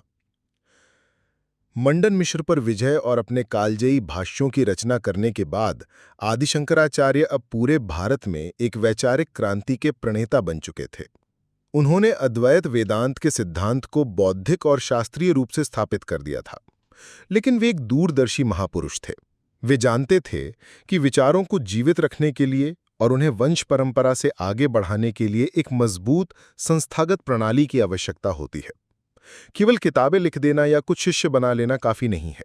अगर इस ज्ञान की धारा को अविरल बनाए रखना है तो ऐसे केंद्रों की स्थापना करनी होगी जो ज्ञान के संरक्षण, संवर्धन और प्रसार का कार्य निरंतर करते रहें। इसी महान उद्देश्य के साथ शंकराचार्य ने अपने जीवन के अगले चरण में एक अभूतपूर्व कार्य किया। उन्होंने भारत की भौगोलिक और आध्यात्मिक एकता को ध्यान में रखते हुए देश के चारों कोनों में 4 मठों की स्थापना की। इन मठों को आमनाय मठ या पीठ कहा जाता है। यह केवल एक धार्मिक कार्य नहीं था, यह गहरा राष्ट्रीय और सांस्कृतिक कार्य भी था। कल्पना कीजिए, उस समय की जब परिवहन और संचार के साधन लगभग न के बराबर थे। भारत अलग अलग राज्यों, भाषाओं और संस्कृतियों में बटा हुआ था। शंकराचार्य ने इन मठों की स्थापना के माध्यम से पूरे देश को एक आध्यात्मिक सूत्र में पिरोने का प्रयास किया। उन्होंने उत्तर में बद्रिका आश्रम, दक्षिण में श्रृंगेरी, पूर्व में पुरी और पश्चिम में द्वारिका को चुना। ये चारों स्थान पहले से ही पवित्र तीर्थ माने जाते थे और शंकराचार्य ने इन्हें वेदांत के अध्ययन और साधना के सबसे विशाल केंद्रों के रूप में विकसित किया। उनका यह कदम उनकी अद्भुत संगठनात्मक क्षमता और रणनीतिक सोच को दर्शाता है। चलिए इन चारों मठों के बारे में कुछ और विस्तार से जानते हैं। सबसे पहला मठ जो उत्तर दिशा में स्थापित किया गया वो है ज्योतिर्मठ या ज्योतिष पीठ। यह मठ हिमालय की गोद में बद्रीनाथ धाम के पास उत्तराखंड में स्थित है। यह उत्तर भारत के लिए ज्ञान का केंद्र बना। इस मठ का महावाक्य है अयम आत्मा ब्रह्म, यानी यह आत्मा ब्रह्म है, जो अथर्ववेद से लिया गया है। इस मठ के सन्यासियों के नाम के साथ गिरी, पर्वत या सागर की उपाधि लगती है। शंकराचार्य ने अपने शिष्य टोटकाचार्य को इस मठ का पहला शंकराचार्य नियुक्त किया। ये मठ ज्ञान और तपस्या का प्रतीक है, जो हिमालय की तरह शांत, स्थिर और ऊंचा है। दूसरा मठ जो पूर्व दिशा में स्थापित किया गया वो है गोवर्धन मठ। ये मठ पुरी में भगवान जगन्नाथ के प्रसिद्ध मंदिर के पास स्थित है। ये पूर्वी भारत के लिए आध्यात्मिक केंद्र बना। इस मठ का महावाक्य है प्रज्ञानम ब्रह्म, यानी प्रज्ञा या चैतन्य ही ब्रह्म है, जो ऋग्वेद से लिया गया है। यहाँ के सन्यासियों के नाम के साथ अरण्य या वन की उपाधि लगती है। शंकराचार्य ने अपने सबसे पहले शिष्य पद्मपादाचार्य, जो पहले सनंदन के नाम से जाने जाते थे, को इस मठ का प्रथम मठाधीश बनाया। ये मठ भक्ति और सेवा का प्रतीक है, जो भगवान जगन्नाथ की परंपरा को आगे विकसित करता है। तीसरा मठ जो दक्षिण में स्थापित किया गया वो है श्रृंगेरी शारदा पीठम। यह कर्नाटक राज्य में तुंगा नदी के किनारे एक अत्यंत मनोरम स्थान पर स्थित है। यह दक्षिण भारत का सबसे प्रमुख वेदांत केंद्र बना। इस मठ का महावाक्य है अहम ब्रह्मास्मि, यानी मैं ही ब्रह्म हूं, जो यजुर्वेद से लिया गया है। यहां के सन्यासियों के नाम के साथ सरस्वती, भारती या पुरी की उपाधि लगती है। शंकराचार्य ने अपने सबसे विद्वान शिष्य मंडन मिश्र यानी सुरेश्वराचार्य को इस मठ का पहला शंकराचार्य नियुक्त किया। यह मठ ज्ञान, विवेक और शास्त्र परंपरा का सबसे विशाल प्रतीक माना जाता है। मां शारदा सरस्वती इस मठ की अधिष्ठात्री देवी हैं। चौथा और अंतिम मठ जो पश्चिम में दिशा में स्थापित किया गया वो है द्वारिका मठ या शारदा मठ। यह गुजरात के सौराष्ट्र क्षेत्र में भगवान कृष्ण की नगरी द्वारिका में स्थित है। यह पश्चिमी भारत के लिए ज्ञान और वैराग्य का केंद्र बना। इस मठ का महावाक्य है तत्त्वमसि, यानी तुम ही वह हो, जो सामवेद से लिया गया है। यहाँ के सन्यासियों के नाम के साथ तीर्थ या आश्रम की उपाधि लगती है। शंकराचार्य ने अपने एक प्रमुख शिष्य हस्तमलकाचार्य को इस मठ का प्रथम मठाधीश नियुक्त किया। ये मठ वैराग्य और आत्मसंयम का प्रतीक है। शंकराचार्य ने इन चारों मठों के लिए एक विस्तृत व्यवस्था बनाई। उन्होंने प्रत्येक मठ को एक वेद का संरक्षक बनाया। ज्योतिर्मठ को अथर्ववेद, गोवर्धन मठ को ऋग्वेद, श्रृंगेरी मठ को यजुर्वेद और द्वारका मठ को सामवेद। उन्होंने यह भी निर्धारित किया कि इन मठों के शंकराचार्य कौन बन सकते हैं, उनकी योग्यताएं क्या होंगी और उनका कर्तव्य क्या होगा। इन मठों का मुख्य कार्य था अद्वैत वेदांत का प्रचार प्रसार करना, योग्य शिष्यों को सन्यास की दीक्षा देना, ग्रंथों का अध्ययन अध्यापन करना और समाज का आध्यात्मिक मार्गदर्शन करना। इन चारों मठों की स्थापना के साथ साथ शंकराचार्य ने 10 नामी संप्रदाय की भी स्थापना की। उन्होंने अपने सन्यासी अनुयायियों को 10 उपसमूहों में संगठित किया। ये 10 नाम हैं गिरी, पर्वत, सागर, पुरी, भारती, सरस्वती, तीर्थ, आश्रम, वन और अरण्य। ये वर्गीकरण आज भी सन्यासियों की परंपरा में जीवित है। ये दिखाता है कि शंकराचार्य केवल एक दार्शनिक नहीं थे, बल्कि वे एक समाज सुधारक और एक कुशल प्रशासक भी थे। उन्होंने बिखरी हुई सन्यासी परंपरा को एक संगठित और अनुशासित रूप दिया। इन मठों की स्थापना का प्रभाव बहुत गहरा और दूरगामी हुआ। इसने भारत को सांस्कृतिक रूप से एक कर दिया।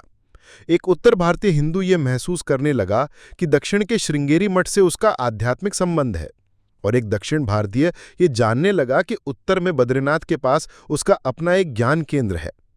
इसने एक राष्ट्र की भावना को बल दिया। इन मठों ने पिछले 1200 वर्षों से सनातन धर्म और वेदांत दर्शन के ज्ञान को जीवित रखने में एक प्रकाश स्तंभ की भूमिका निभाई। जब जब भारत पर विदेशी आक्रमण हुए, जब जब सनातन संस्कृति पर संकट आया, तब तब इन मठों ने कवच बनकर इसकी रक्षा की। आज भी ये चारों मठ और उनके शंकराचार्य हिंदू धर्म के सर्वोच्च मार्गदर्शक माने जाते हैं। शंकराचार्य ने ये सब तब किया जब उनकी उम्र 30 वर्ष से भी कम थी। इतनी कम उम्र में इतना विशाल काम कर लेना किसी दैवीय शक्ति के बिना संभव नहीं लगता। उन्होंने पूरे भारत की पैदल यात्रा की, शास्त्रार्थ किए, ग्रंथ लिखे, शिष्य बनाए और मठ स्थापित किए। वे एक तूफान की तरह आए और भारतीय दर्शन और धर्म के परिदृश्य को हमेशा के लिए बदल कर रख दिया। उन्होंने ज्ञान को सर्वोच्च स्थान दिया, लेकिन उन्होंने कभी भी भक्ति या कर्म की उपेक्षा नहीं की। वे जानते थे कि आम इंसान के लिए सीधे निर्गुण निराकार ब्रह्म को समझना कठिन है, इसलिए उन्होंने आम लोगों के लिए सगुण ईश्वर की उपासना को भी महत्व दिया। उनका मानना था कि सगुण भक्ति से चित्त शुद्ध होता है और व्यक्ति धीरे धीरे निर्गुण ज्ञान को समझने के योग्य बनता है। इसी सोच ने उन्हें एक महान दार्शनिक के साथ साथ एक महान भक्त और कवि भी बनाया। उन्होंने ज्ञान और भक्ति के बीच एक सुंदर पुल का निर्माण किया। उन्होंने संस्कृत भाषा में कुछ ऐसे स्तोत्र और भजनों की रचना की जो आज भी लाखों हिंदुओं द्वारा हर दिन गाए जाते हैं। ये स्तोत्र उनके हृदय के भक्ति भाव को प्रकट करते हैं। आखिर वे कौन से स्तोत्र थे और कैसे एक परम ज्ञानी जो दुनिया को माया कहता था, भक्ति के सागर में भी डूब सकता था? ज्ञान और भक्ति के इस अद्भुत संगम की कहानी हम जानेंगे अगले अध्याय में। अध्याय नंबर 8, ज्ञान और भक्ति का संगम, भज गोविंदम और सौंदर्य लहरी। जब हम आदि शंकराचार्य के बारे में सोचते हैं तो हमारे मन में एक अत्यंत गंभीर, तार्किक और ज्ञानी सन्यासी की छवि उभरती है जो दुनिया को माया कहते हैं और ब्रह्म को ही एकमात्र सत्य मानते हैं। ये सच भी है क्योंकि उनका पूरा दर्शन ज्ञान मार्ग पर आधारित है। लेकिन शंकराचार्य के व्यक्तित्व का एक और पहलू भी है जो उतना ही सुंदर और महत्वपूर्ण है, और वो है उनका भक्त और कवि हृदय। वे जितने विशाल ज्ञानी थे उतने ही विशाल भक्त भी थे। वे समझते थे कि तर्क और बुद्धि की एक सीमा होती है। हृदय की भाषा, प्रेम की भाषा और समर्पण की भाषा भी उतनी ही शक्तिशाली होती है। उन्होंने कभी भी ज्ञान और भक्ति को एक दूसरे का विरोधी नहीं माना, बल्कि उन्हें एक ही सिक्के के दो पहलू बताया। उनके अनुसार भक्ति ज्ञान की सीढ़ी है और सच्चा ज्ञान भक्ति में ही परिपूर्ण होता है। इसी भावना को उन्होंने अपने द्वारा रचे गए अद्भुत स्तोत्रों और भजनों के माध्यम से व्यक्त किया। शंकराचार्य ने शिव, विष्णु, देवी, गणेश और अन्य कई देवी देवताओं की स्तुति में दर्जनों स्तोत्रों की रचना की। ये स्तोत्र केवल काव्यात्मक प्रशंसा नहीं है, बल्कि इनमें गहरा दार्शनिक रहस्य भी छिपा है। उदाहरण के लिए, जब वे शिव की स्तुति करते हैं तो वे उन्हें केवल कैलाश पर बैठे एक देवता के रूप में नहीं देखते, बल्कि उन्हें उस परम चैतन्य, उस शिव तत्व के रूप में देखते हैं जो हर कण में व्याप्त है। जब वे विष्णु की स्तुति करते हैं तो वे उन्हें जगत के पालक और उस सर्वव्यापी चेतना के रूप में देखते हैं जो हर जीव का आधार है। उनकी भक्ति सगुण से शुरू होकर निर्गुण में विलीन हो जाती है। वे मूर्ति पूजा को अज्ञान नहीं मानते, बल्कि उसे मन को एकाग्र करने का एक शक्तिशाली साधन मानते हैं। एक आम इंसान के लिए निराकार निर्गुण ब्रह्म पर ध्यान लगाना बहुत कठिन है, इसलिए वो किसी रूप, किसी मूर्ति, किसी नाम का सहारा लेता है।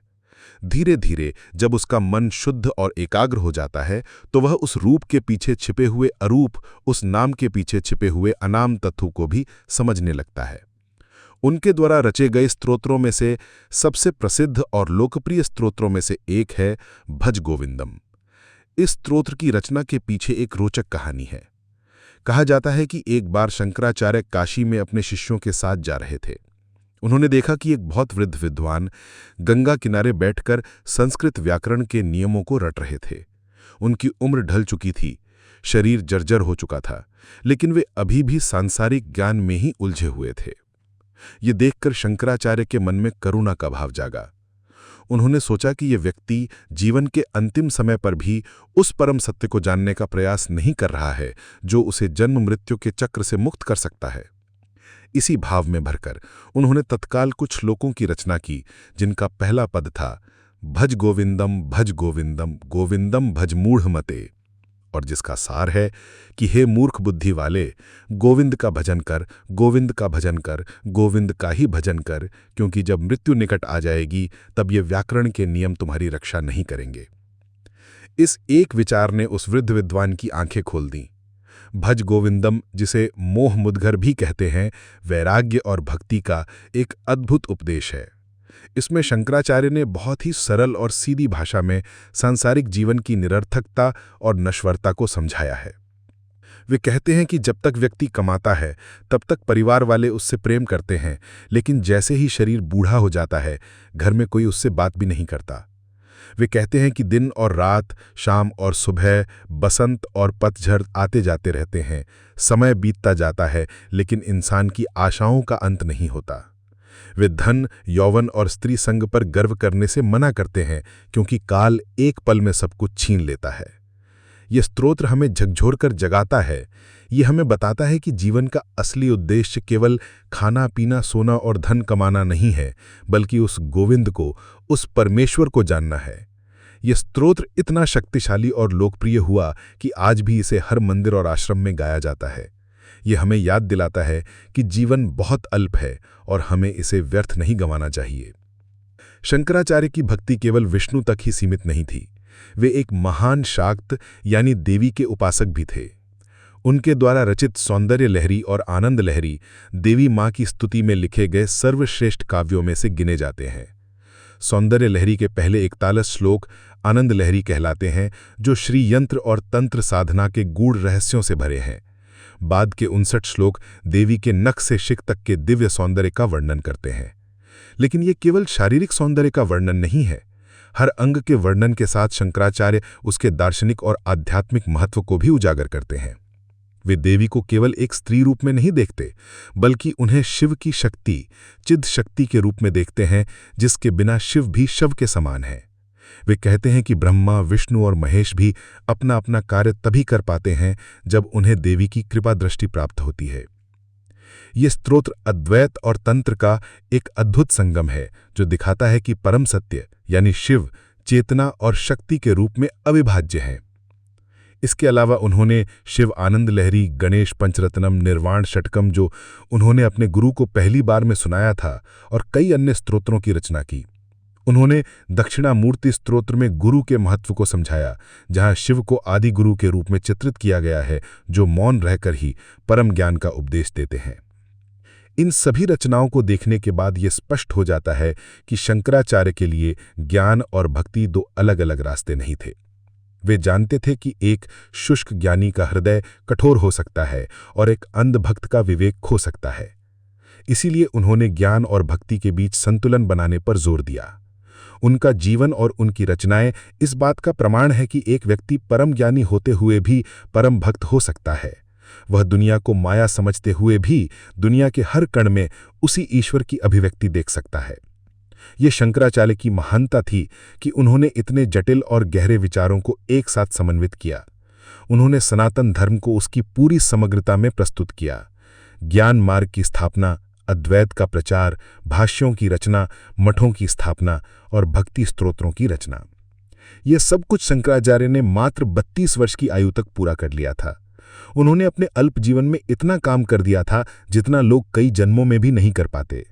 ऐसा लगता था मानो वो जिस उद्देश्य के लिए इस पृथ्वी पर आए थे वो पूरा हो चुका था। उन्होंने सनातन धर्म की बिखरी हुई धाराओं को फिर से एक कर दिया था और उसे एक नई ऊर्जा और दिशा प्रदान की थी। अब उनकी जीवन यात्रा अपने अंतिम चरण की ओर अग्रसर हो रही थी। उन्होंने अपनी मां को दिए हुए वचन को भी पूरा किया। जब उनकी मां आर्यम्बा का अंतिम समय आया तो उन्होंने अपने पुत्र शंकर को याद किया। शंकराचार्य उस समय कहीं दूर थे, लेकिन अपनी योग शक्ति से उन्होंने अपनी मां की पुकार सुन ली।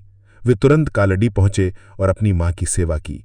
उनकी मृत्यु के बाद उन्होंने सामाजिक विरोध के बावजूद एक सन्यासी होते हुए भी अपनी मां का अंतिम संस्कार अपने हाथों से किया और अपना वचन निभाया।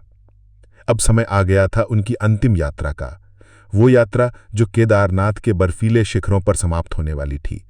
आखिर उनके जीवन के अंतिम क्षणों में क्या हुआ, उनका अंत कैसे हुआ, ये एक रहस्य है जिसे हम जानने का प्रयास करेंगे अगले और अंतिम अध्याय में। अध्याय नंबर 9, केदारनाथ की यात्रा और अंतिम रहस्य। अपने जीवन के सभी लक्ष्यों को पूरा करने के बाद आदि शंकराचार्य अब मात्र 32 वर्ष के थे, लेकिन उनका चेहरा सदियों के ज्ञान और अनुभव से दमक रहा था। उन्होंने भारत की आध्यात्मिक भूमि पर अपनी अमिट छाप अंकित कर दी थी। उत्तर से दक्षिण और पूरब से पश्चिम उन्होंने पैदल यात्रा करके अद्वैत वेदांत के संदेश को जन जन तक पहुंचाया था। उन्होंने विरोधी मतों को शास्त्रार्थ में पराजित किया, अपने दर्शन को तार्किक रूप से स्थापित किया, कालजयी ग्रंथों की रचना की और इस ज्ञान परंपरा को जीवित रखने के लिए 4 मठों की स्थापना की। उन्होंने अपनी मां को दिया हुआ वचन भी पूरा किया। अब उन्हें ऐसा प्रतीत होने लगा था कि पृथ्वी पर उनका कार्य, उनका मिशन समाप्त हो चुका है। जिस शिव का वे अंश माने जाते थे, अब उसी में विलीन हो जाने का समय आ गया था। उन्होंने अपनी अंतिम यात्रा के लिए हिमालय को चुना। हिमालय जो सदैव से ऋषियों और योगियों की तपस्थली और महाप्रयाण का स्थान रहा है। अपने प्रमुख शिष्यों पद्मपादाचार्य, सुरेश्वराचार्य, हस्तामलकाचार्य और टोटकाचार्य को अपने चारों मठों का दायित्व सौंपकर शंकराचार्य ने सांसारिक कर्तव्यों से खुद को पूरी तरह मुक्त कर लिया। उन्होंने अपने शिष्यों को अंतिम उपदेश दिए, उन्हें धर्म और ज्ञान के मार्ग पर दृढ़ रहने के लिए प्रेरित किया और फिर वे अकेले ही हिमालय की अपनी अंतिम यात्रा पर निकल गए। वे हरिद्वार, ऋषिकेश, देवप्रयाग से होते हुए केदारनाथ की ओर आगे जाने लगे। केदारनाथ, जो भगवान शिव के 12 ज्योतिर्लिंगों में से एक है, ऊंचे बर्फीले पर्वतों के बीच स्थित एक अत्यंत पवित्र और दुर्गम स्थान है। ये यात्रा आज भी कठिन मानी जाती है, तो कल्पना कीजिए कि 1200 साल पहले ये कितनी चुनौतीपूर्ण रही होगी। लेकिन शंकराचार्य के लिए ये कोई शारीरिक यात्रा नहीं थी, ये उनकी आत्मा की अपने स्रोत में वापस लौटने की यात्रा थी। वे हिमालय की उस दिव्य शांति और एकांत में पूरी तरह से खो गए थे। केदारनाथ पहुंचकर उन्होंने भगवान केदारनाथ की पूजा अर्चना की, वहां के पुजारियों और स्थानीय लोगों से संवाद किया और उन्हें धर्म का सच्चा मर्म समझाया। आज भी केदारनाथ मंदिर के ठीक पीछे आदि शंकराचार्य की एक समाधि और एक मूर्ति स्थापित है। कहा जाता है कि यही वो स्थान है जहां शंकराचार्य ने अपना शरीर त्यागा था। उनके अंत को लेकर कई कथाएं और मत प्रचलित हैं और ये आज भी एक रहस्य बना हुआ है। सबसे प्रचलित मान्यता ये है कि 32 वर्ष की आयु में केदारनाथ में ही शंकराचार्य सशरीर विलीन हो गए। कहते हैं कि उन्होंने अपने शिष्यों और वहां उपस्थित लोगों को अंतिम बार संबोधित किया, उन्हें धर्म के पथ पर चलने का आशीर्वाद दिया और फिर वे धीरे धीरे मंदिर के पीछे स्थित एक बर्फीली गुफा की ओर चले गए। उनके पीछे उनके शिष्य भी गए, लेकिन वे उस गुफा में प्रवेश करके अदृश्य हो गए। वे फिर कभी किसी को दिखाई नहीं दिए। ऐसा माना जाता है कि वे अपने भौतिक शरीर के साथ ही अपने दिव्य स्रोत भगवान शिव में विलीन हो गए। ये एक योगी के लिए सर्वोच्च सिद्धि है, जहां शरीर पंच तत्वों में विलीन होने के बजाय सीधे परम चेतना में रूपांतरित हो जाता है। एक दूसरी मान्यता यह भी है कि उन्होंने उस गुफा में समाधि ले ली और अपनी इच्छा से अपने प्राणों का त्याग कर दिया। उनके शिष्यों ने बाद में वहीं पर उनकी समाधि का निर्माण किया। कुछ अन्य परंपराएं ये भी मानती हैं कि उनका देह अवसान कांचीपुरम तमिलनाडु या त्रिशूर केरल में हुआ, लेकिन सबसे प्रबल और सर्वमान्य मत केदारनाथ से ही संलग्न है। उनका अंत कैसे हुआ, ये तथ्य शायद उतना महत्वपूर्ण नहीं है जितना कि उनका जीवन और उनका कार्य। महत्वपूर्ण ये है कि मात्र 32 साल की एक अल्पावधि में एक व्यक्ति ने विचार, कर्म और संगठन के स्तर पर इतना कुछ कैसे हासिल कर लिया। उनकी जीवनी हमें ये विश्वास दिलाती है कि मनुष्य की क्षमताएं असीम हैं, यदि उसके पास एक दृढ़ संकल्प, स्पष्ट लक्ष्य और अटूट आत्मविश्वास हो। शंकराचार्य का जीवन एक जलते हुए दिए की तरह था, जो भले ही कम समय के लिए जला, लेकिन उसने अज्ञान के सदियों पुराने अंधकार को चीर कर रख दिया। उनके जाने के बाद उनके द्वारा स्थापित किए गए मठों और उनके शिष्यों ने उनके कार्य को आगे विकसित किया। सुरेश्वराचार्य जैसे शिष्यों ने वेदांत पर अपनी टीकाएं लिखीं और अद्वैत दर्शन को और भी मजबूती प्रदान की। दशनामी संप्रदाय के सन्यासियों ने पूरे भारत में घूम घूम कर उनके संदेश का प्रचार किया। शंकराचार्य ने हिंदू धर्म को कोई नया सिद्धांत नहीं दिया, बल्कि उन्होंने उपनिषदों में पहले से मौजूद सत्य को ही पुनः प्रकाशित किया। उनका सबसे विशाल योगदान ये था कि उन्होंने बौद्ध शून्यवाद और मीमांसा के कर्मकांड के अतिवाद के बीच एक संतुलन स्थापित किया। उन्होंने उस समय के वैचारिक भटकाव को रोका और सनातन धर्म को उसके दार्शनिक मूल से फिर से मिला दिया। उन्होंने न केवल दार्शनिक स्तर पर बल्कि सामाजिक और सांस्कृतिक स्तर पर भी भारत को एक करने में एक अतुलनीय भूमिका निभाई। चारों मठों की स्थापना इसका सबसे विशाल प्रमाण है। उन्होंने हमें सिखाया कि सच्ची धार्मिकता बाहरी कर्मकांडों में नहीं, बल्कि आत्मज्ञान में निहित है। उन्होंने हमें यह समझने में मदद की कि हम सब एक ही दिव्य चेतना के अंश हैं और हमारे बीच के सारे भेदभाव केवल सतही और भ्रामक हैं। आदि शंकराचार्य एक व्यक्ति नहीं, बल्कि एक संस्था थे। वे एक महान दार्शनिक, एक प्रखर तार्किक, एक भावुक कवि, एक कुशल संगठनकर्ता और एक दिव्य योगी थे। वे ज्ञान, भक्ति और कर्म के त्रिवेणी संगम थे। उनका जीवन हमें ये प्रेरणा देता है कि उम्र केवल एक संख्या है और इरादे अगर नेक और संकल्प दृढ़ हों तो कम समय में भी विशाल से विशाल कार्य किया जा सकता है। उन्होंने ये साबित कर दिया कि एक अकेला व्यक्ति भी यदि वह सत्य के मार्ग पर चलता है तो पूरे समाज और राष्ट्र की दिशा बदल सकता है। उनका दर्शन आज भी उतना ही प्रासंगिक है जितना 1200 साल पहले था। आज जब हम पहचान, तनाव और अस्तित्व के संकटों से जूझ रहे हैं तो शंकराचार्य का अद्वैत वेदांत हमें एक गहरा समाधान प्रदान करता है। ये हमें याद दिलाता है कि हमारी असली पहचान हमारे नाम, पद या शरीर से कहीं परे है। हम वो अनंत शांत और आनंदमय चेतना है जिसे कोई दुख छू नहीं सकता और कोई मृत्यु मिटा नहीं सकती। तो चलिए इस महान यात्रा के अंत में हम एक बार फिर उन सब सबकों को याद करते हैं जो आदि शंकराचार्य हमें सिखा गए। अध्याय नंबर 10, आदि शंकर की विरासत, आज के जीवन के लिए सबक। तो दोस्तों, हमने आदि शंकराचार्य की इस अद्भुत और प्रेरणादायक जीवन यात्रा को शुरू से अंत तक देखा। हमने उनके जन्म की भविष्यवाणी से लेकर केदारनाथ में उनके रहस्यमयी अंत तक के सफर को तय किया। अब इस ऑडियो बुक के अंतिम अध्याय में आइए हम एक साथ बैठकर ये मंथन करें कि इस पूरी कहानी से, इस महान जीवन से हम अपने आज के जीवन के लिए क्या सबक सीख सकते हैं। क्योंकि किसी भी महापुरुष की जीवनी सुनने का असली उद्देश्य केवल जानकारी इकट्ठा करना नहीं, बल्कि उससे प्रेरणा लेकर अपने जीवन को बेहतर बनाना है। शंकराचार्य की विरासत केवल उनके मठों और ग्रंथों तक सीमित नहीं है। उनकी असली विरासत उनके विचारों में है, जो आज भी हमारे लिए एक मार्गदर्शक की तरह काम कर सकते हैं। पहला और सबसे महत्वपूर्ण सबक जो हमें शंकराचार्य से मिलता है, वो है अपने सच्चे स्वरूप को पहचानने का। हम अपनी पूरी जिंदगी बाहरी चीजों में अपनी पहचान खोजते रहते हैं। मेरे पास कितना पैसा है, मेरा पद क्या है, लोग मेरे बारे में क्या सोचते हैं, मेरे कितने फॉलोअर्स हैं। हम अपनी खुशी और अपने दुख को इन बाहरी चीजों से संलग्न कर लेते हैं। शंकराचार्य हमें याद दिलाते हैं कि ये सब अस्थायी है, ये सब माया का खेल है।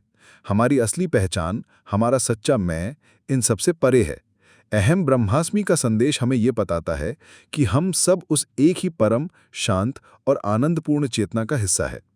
जब हम इस बात को गहराई से समझते हैं तो छोटी छोटी असफलताएं, अपमान और मुश्किलें हमें परेशान नहीं कर पाती। हमें गहरी आंतरिक शांति और स्थिरता का अनुभव करते हैं। ये हमें जीवन की चुनौतियों का सामना करने के लिए एक असीम साहस प्रदान करता है। तो अगली बार जब आप निराश या दुखी महसूस करें तो एक पल रुककर खुद से पूछें, क्या मैं सच में ये शरीर या ये मन हूं जो दुखी हो रहा है, या मैं वो साक्षी चेतना हूं जो इस दुख को बस देख रही है। ये एक प्रश्न ही आपके दृष्टिकोण को बदल सकता है। दूसरा सबक है ज्ञान और विवेक की शक्ति। शंकराचार्य ने अपने पूरे जीवन में ज्ञान को सर्वोच्च प्राथमिकता दी। मगरमच्छ वाली घटना हमें सिखाती है कि कभी-कभी हमें अपनी सुविधा के दायरे से बाहर निकलने के लिए एक गहन आघात की आवश्यकता होती है। वो मगरमच्छ उनके लिए एक संकट था, लेकिन उसी संकट ने उनके लिए संन्यास और ज्ञान का मार्ग खोला। हमारे जीवन में भी कई संकट आते हैं, नौकरी जाना, किसी रिश्ते का भंग होना, कोई व्याधि। हम इनसे भयभीत होकर बैठ सकते हैं या फिर हम इन्हें एक अवसर के रूप में देख सकते हैं, कुछ नया सीखने का, खुद को और मजबूत बनाने का और जीवन की गहरी सच्चाई को समझने का। शंकराचार्य ने हमें सिखाया कि सच्चा ज्ञान केवल किताबें रटना नहीं है, बल्कि विवेक का विकास करना है, यानी नित्य और अनित्य, सत्य और असत्य के बीच भेद करने की क्षमता। आज की दुनिया में जहां सूचनाओं का अंबार लगा हुआ है, ये विवेक और भी जरूरी हो जाता है ताकि हम सही और गलत में फर्क कर सकें।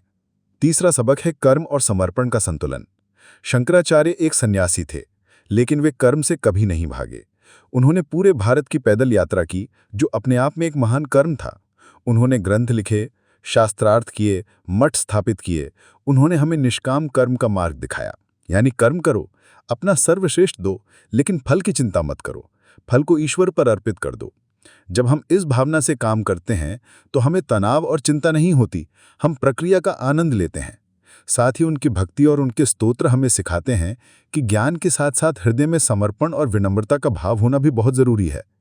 केवल शुष्क तर्क हमें कठोर बना सकता है।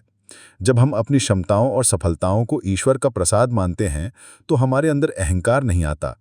ज्ञान और भक्ति का ये संगम एक संतुलित और संपूर्ण व्यक्तित्व का निर्माण करता है। चौथा सबक है एकता और समन्वय का। जिस समय भारत विभिन्न मतों और पंथों में बटा हुआ था, शंकराचार्य ने अद्वैत के सिद्धांत से सबको एक सूत्र में पिरोने का काम किया। उन्होंने दिखाया कि पूजा के अलग अलग तरीके, अलग अलग देवी देवता अंततः उसी एक परम सत्य की ओर ले जाते हैं। ये संदेश आज के विभाजित समाज के लिए अत्यंत प्रासंगिक है। धर्म, जाति, भाषा और देश के नाम पर जो हम एक दूसरे से संघर्ष करते हैं, वो हमारे अज्ञान का प्रतीक है। शंकराचार्य का दर्शन हमें सिखाता है कि हम सब एक ही वैश्विक परिवार का हिस्सा है। जब हम दूसरे में भी उसी आत्मा को देखते हैं जो हमारे भीतर है, तो घृणा, द्वेष और हिंसा के लिए कोई जगह नहीं बचती। उनके द्वारा स्थापित 4 मठ भारत की भौगोलिक और सांस्कृतिक एकता के आज भी सबसे विशाल प्रतीक हैं। और 5वां और अंतिम सबक है लक्ष्य के प्रति अटूट समर्पण। शंकराचार्य का जीवन केवल 32 वर्ष का था, लेकिन उन्होंने अपने लक्ष्य को इतनी स्पष्टता से पहचाना और उसे पूरा करने के लिए खुद को पूरी तरह से झोंक दिया कि वो इतिहास में अमर हो गए। उनका जीवन हमें सिखाता है कि जीवन कितना लंबा है ये महत्वपूर्ण नहीं है, बल्कि ये महत्वपूर्ण है कि हमने उसे कैसे जिया। क्या हमारा कोई लक्ष्य है? क्या हम अपने समय और ऊर्जा का सही उपयोग कर रहे हैं? शंकराचार्य का जीवन हमें आलस से त्याग कर दृढ़ संकल्प के साथ अपने सपनों और लक्ष्यों के पीछे जाने के लिए प्रेरित करता है। वे हमें दिखाते हैं कि एक अकेला व्यक्ति भी अगर उसके पास जुनून और दृष्टि हो तो वो दुनिया को बदल सकता है। तो दोस्तों, ये थी आदि शंकराचार्य की कहानी और उनकी विरासत। वे एक प्रकाश स्तंभ थे जिनकी रोशनी आज भी हमारा मार्गदर्शन कर रही है।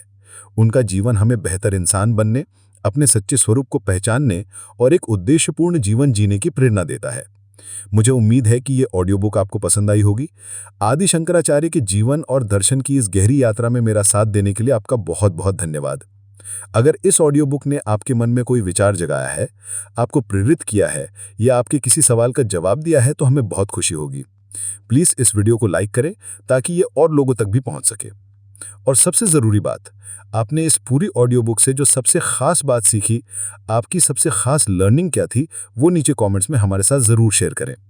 हमें आपके कमेंट्स का अध्ययन करना बहुत अच्छा लगता है और इससे हमें और भी बेहतर कंटेंट बनाने की प्रेरणा मिलती है।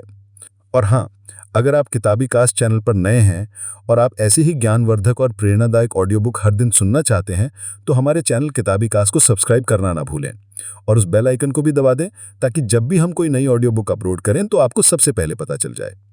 इस ऑडियो बुक को अपने दोस्तों और परिवार के साथ भी शेयर करें। क्या पता आपकी एक शेयर किसी की जिंदगी बदल दे। एक बार फिर इस पूरी ऑडियो बुक को धैर्यपूर्वक सुनने के लिए आपका हृदय से आभार। मिलते हैं अगली ऑडियो बुक में। तब तक के लिए अपना ध्यान रखें, सीखते रहें और प्रेरित रहें। धन्यवाद।